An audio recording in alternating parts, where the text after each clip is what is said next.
Satan's playground. The air was thick with sulfur and smoke, a choking haze that clung to every breath.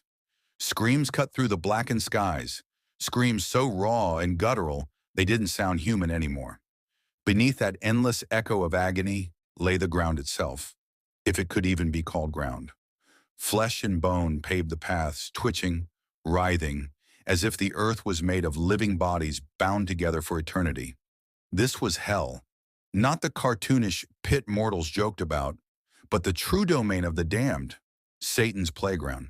The gates were teeth, jagged, towering fangs dripping with black saliva, opening only to swallow the newly dead.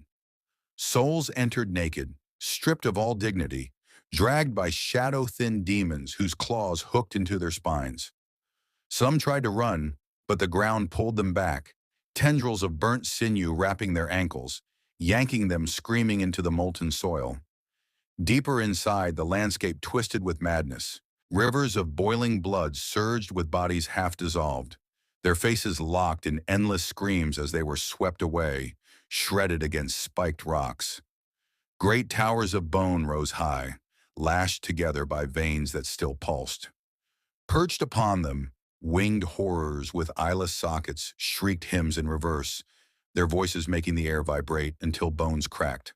And then there was the playground itself. It stretched across a vast abyss, a carnival of torment crafted by Satan himself. Swings forged from chains of spinal columns screeched as they swung, each seat holding a soul flayed alive with every motion. Merry-go-rounds spun endlessly, their riders nailed in place, centrifugal force tearing limbs from sockets as demons laughed and whipped them faster. The seesaws? Each rise and fall snapped bodies in half, only for them to stitch back together so the torment could begin again. But the worst was the slide. It gleamed red, slick with endless gore, spiraling down into a pit of gnashing mouths. Souls were forced to climb it, their nails tearing off as they scrambled upward, only to be shoved down into the waiting jaws. The demons cheered, feasting as if it were sport, and above it all, in his throne carved from skulls still whispering, Satan watched.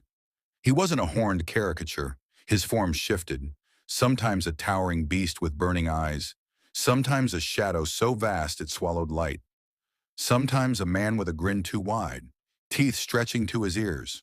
But always, always his presence suffocated. He radiated hunger, delighting in every scream, every drop of blood spilled in his domain. He called the place his playground